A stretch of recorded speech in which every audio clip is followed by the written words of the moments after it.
नमस्ते, आपके साथ मैं हूं जयप्रकाश शर्मा। शाम के 5:30 बज चुके और 5:30 बजने के साथ ही शुरू होने जा रहा यूपी मांगे उत्तर। यूपी मांगे उत्तर में आज हम किस मसले पर बात करेंगे, पहले ये बता दें। बर्फ का सियासी कोरोना। जी हाँ, दुनिया भर में कोरोना की फिर से वापसी हो चुकी है। चीन, अमेरिका जैसे सुपर पावर देश कोरोना के आगे घुटने टेक चुके हैं। भारत में भी कोरोना की चौथी लहर कहर ना बन पाए, इसके लिए केंद्र से लेकर राज्य सरकार एक्शन मोड में है। यानी कोरोना के खतरे को देखते हुए देश में युद्ध स्तर पर तैयारियां चल रही हैं। लेकिन समाजवादी पार्टी के वरिष्ठ सांसद संभल से शफीकुर रहमान बर्क का कोरोना को लेकर कुछ अलग ही राग है। कोरोना बीमारी नहीं बल्कि प्रोपोगेंडा लगता है। समाजवादी पार्टी सांसद को कोरोना भी सियासी नजर आता है। विवादित बयानों को लेकर चर्चाओं में रहने वाले बर्क एक बार फिर ये अपने घर की छत पर ही फल और सब्जियां उगाते हैं। महीने का 40 से 50 हजार कमाते भी हैं। इनसे सीखना है तो फ्रीडम ऐप को अभी डाउनलोड करो। कोरोना पर अपनी बयानबाजी से घिरते नजर आ रहे हैं।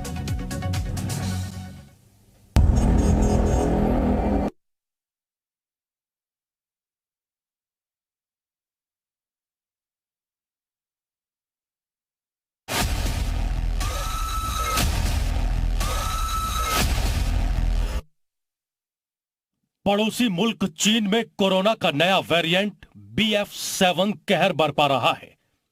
आने वाले खतरे को भांपते हुए भारत में कोरोना पर बैठकों का दौर जारी है। कोरोना के इस खतरनाक वेरिएंट को लेकर पूरे देश में अलर्ट है। लेकिन समाजवादी पार्टी के वरिष्ठ सांसद शफीकुर रहमान बर्क कोरोना अलर्ट पर भी तंज कसने से बाज नहीं आ रहे। ये कोरोना का जो प्रोपेगेंडा है, ये सियासी कोरोना है असल में। अपने बयानों को लेकर अक्सर विवादों में रहने वाले संभल से सपा सांसद शफीकुर रहमान बर्क एक बार फिर चर्चाओं में हैं। इस बार सपा सांसद ने कोरोना अलर्ट के सहारे बीजेपी सरकार पर हमला बोला है। नए वेरिएंट को नकारते हुए बर्क साहब का कहना है कि कोरोना का तो पता नहीं, लेकिन बीजेपी में सियासी कोरोना फैला हुआ है। कोरोना तो का पता नहीं अभी क्या है, क्या हालात हैं। बहरहाल ना, लेकिन सियासी कोरोना ज्यादा फैला हुआ है इस वक्त। चीन और दूसरे देशों में कोरोना मौत बांट रहा है। भारत में ऐसी स्थिति पैदा न हो, इसके लिए केंद्र सरकार ने अलर्ट जारी किया है। लेकिन सपा सांसद को कोरोना अलर्ट में बीजेपी का प्रोपेगेंडा नजर आता है। सपा सांसद ने राहुल गांधी की भारत जोड़ो यात्रा के सहारे बीजेपी पर सियासी निशाना साधा है। इस सियासी कोरोना से डर रहे हैं, चूंकि अब आज वो दाखिल हो रहे हैं राहुल गांधी दिल्ली में, तो इन्हें परेशानी हो रही है। कोरोना अलर्ट पर बेतुका बयान देकर सपा सांसद बीजेपी के निशाने पर आ गए हैं। बीजेपी नेता कुंवर बासित अली ने मांग की है कि बर्क को अपने बयान के लिए माफी मांगनी चाहिए। जो देश हित के मुद्दे हैं उनको भी वो मजाकिया लहजे में लेने लगे हैं, तो ये एक उनको या तो लोगों को उनका बहिष्कार करना चाहिए या उनको देश से माफी मांगनी चाहिए कि वो इस तरह के मुद्दों पर भी देश हित को, समाज को, लोगों को नुकसान पहुंचाने वाली राय लगातार रखते आ रहे हैं। बहरहाल कोरोना पर सपा सांसद बर्क की विवादित बयानबाजी पहली बार नहीं है। इससे पहले भी सपा सांसद कोरोना बीमारी को अल्लाह की देन बता चुके हैं और वैक्सीन पर भी सवाल खड़े कर चुके हैं। ब्यूरो रिपोर्ट, जी मीडिया।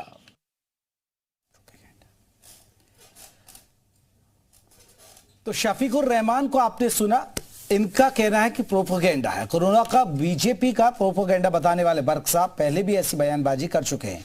बीते साल यानी जून 2021 में कोरोना पर सपा सांसद ने क्या कहा था, ये भी जान लीजिए। वो बताते हैं कि कोरोना पर बर्क के बोल है, जून 2021 में कोरोना बीमारी नहीं अजाब है। उन्होंने ये कहा था, अल्लाह से माफी मांगने से मिलेगा छुटकारा, रोककर माफी मांगने से खत्म होगा ये कोरोना। इन्होंने कहा कि रोककर माफी मांगने से खत्म होगा। शफीकुर रहमान बर्क ने यह बयान दिया था। उनको लगता है कि अल्लाह से आप माफी मांगिए रोककर, तो आपका ये कोरोना खत्म हो जाएगा। आज के सवाल अब हम जो बात करेंगे, जानलेवा वायरस, बर्क कर रहे हैं सियासत। एक सबसे बड़ी बात है कि जानलेवा वायरस है। चीन का हालात आपने देख लिया होगा, बर्क कर रहे हैं सियासत। अलर्ट पर बर्क और अटैक सियासी है। एक सवाल यह भी है, सुझाव की जगह सियासत सपा की आदत है क्या? एक सवाल यह है कि सुझाव की जगह सियासत सपा की क्या ये आदत हो गई है? एक सबसे बड़ी बात है। चलिए इसी खास मसले पर हम बात करेंगे। हमारे साथ कई खास मेहमान रहेंगे। अपने मेहमानों को हम चर्चा में शामिल करते हैं। प्रशांत वशिष्ठ है, प्रवक्ता है बीजेपी के। प्रशांत जी बहुत बहुत स्वागत है। फखरुल हसन चंद है, प्रवक्ता समाजवादी पार्टी के, और वो भी हमारे साथ जुड़ गया। आप दोनों खास मेहमानों का बहुत बहुत स्वागत है। राजीव रंजन राजनीतिक विश्लेषक जैसे ही जुड़ेंगे उनको चर्चा में शामिल करेंगे। फखरुल हसन जी, आपको भी लगता है कि ये प्रोपोगेंडा है, कोरोना नहीं है, सिर्फ बीजेपी का प्रोपोगेंडा ही है? नहीं, देखिए कोरोना बीमारी है और हमने जब सेकंड तो हमने अपने भारतवासियों को, लाखों लोगों को खोया है, जिसमें भारतीय जनता पार्टी के कई नेता प्रवक्ता भी हमने खोए। तो भारतीय जनता, जहां तक बीमार बर्फ जी के सवाल की बात है, तो बर्फ जी का जो भी जवाब था वो उनका निजी बयान है, जो भी है, हमें उस पर कुछ नहीं कहना है। लेकिन फखरुल हसन जी, फिर आप पल्ला झाड़ रहे हैं ना फिर? नहीं, देखिए मैं पूरी बात कर लेता हूँ ना। देखिए जब अभी हमने देखा कि उत्तर प्रदेश के कई मंत्री विदेश दौरों पे गए हुए थे और कोरोना फैला हुआ था, तो उत्तर प्रदेश की सरकार को बताना चाहिए कि जो मंत्री विदेश दौरे से लौट के आए, क्या उनका RT-PCR टेस्ट हुआ, क्या उनको क्वारंटीन किया गया? और दूसरा सवाल ये कि क्या चीन से या दूसरे राज्यों में जहां कोरोना की लहर भयावह है, जैसा कि रिपोर्टों में आ रहा है, तो क्या वहां की फ्लाइट को रोका गया? तो अगर कहीं कोई भारत में कोरोना के अभी BF7 और BA5 के बहुत ज्यादा केस नहीं है, और जो जितने केस हैं भी जो डॉक्टर्स हैं उनकी राय है कि फखरुल हसन जी, अगर सरकार पहले से तैयारी कर ले, आपको भी पता है कि ऑक्सीजन की किस तरह की किल्लत हुई, लोग कैसे परेशान रहे, अस्पताल तक नहीं मिल रहे थे। अगर ऐसी नौबत ना आए, इस तरह की पहले से तैयारी हो जाए, तो फिर सपा को आपत्ति है क्या? नहीं, बिल्कुल कोई आपत्ति नहीं है। भारतीय जनता पार्टी को तो सबसे पहले माफी मांग लेनी चाहिए। जो सेकेंड वेव में लाखों लोग मरे थे, जब ऑक्सीजन का इंतजाम नहीं कर पाए, हॉस्पिटल का इंतजाम नहीं कर पाए, इंजेक्शन और दवा का इंतजाम नहीं कर पाए थे, तो भारतीय जनता पार्टी को तो पहले देश से माफी मांग लेनी चाहिए थी। इस बार अगर वो अलर्ट है तो समाजवादी पार्टी उनको पूरा सहयोग करने के लिए तैयार है। लेकिन जब उस देश में ऐसे हालात होंगे तो समाजवादी पार्टी भारत सरकार के साथ खड़ी नजर आएगी। हम देश के नागरिकों की। चलिए प्रशांत जी आपसे एक रिएक्शन। फखरुल हसन जी बात तो रख रहे हैं, लेकिन किंतु परंतु जरूर कर रहे हैं। हर बात में किंतु परंतु नजर आ रहा है इनका। किंतु परंतु करना तो इनकी मजबूरी है ना, कहीं क्रेडिट ना मिल जाए, इस बात में चिंता इनको रहती है।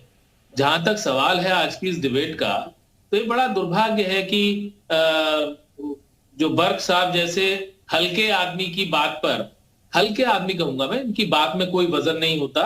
चरमपंथी, कट्टरपंथी, गैर जिम्मेदाराना बयान देने में उनका कोई सानी नहीं है, हमेशा देते रहते हैं। तो ये मामूली सी बात है, इस पर कोई इतना बड़ा विषय है नहीं। जिस व्यक्ति ने तालिबान के क्रूर और अमानवीय शासन को अफगानिस्तान की आजादी की लड़ाई बताने का मानसिक दिवालियापन कर दिया हो, ये कोई मामूली बात नहीं है।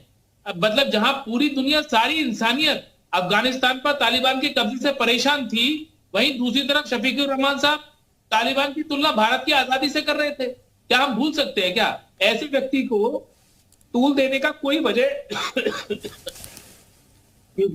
मुझे नहीं लगता है। और देखिए ये मानसिक दिवालिया है इनकी। ये अपने घर की छत पर ही फल और सब्जियां उगाते हैं, महीने का 40 से 50 हजार कमाते भी हैं। इनसे सीखना है तो फ्रीडम ऐप को अभी डाउनलोड करो।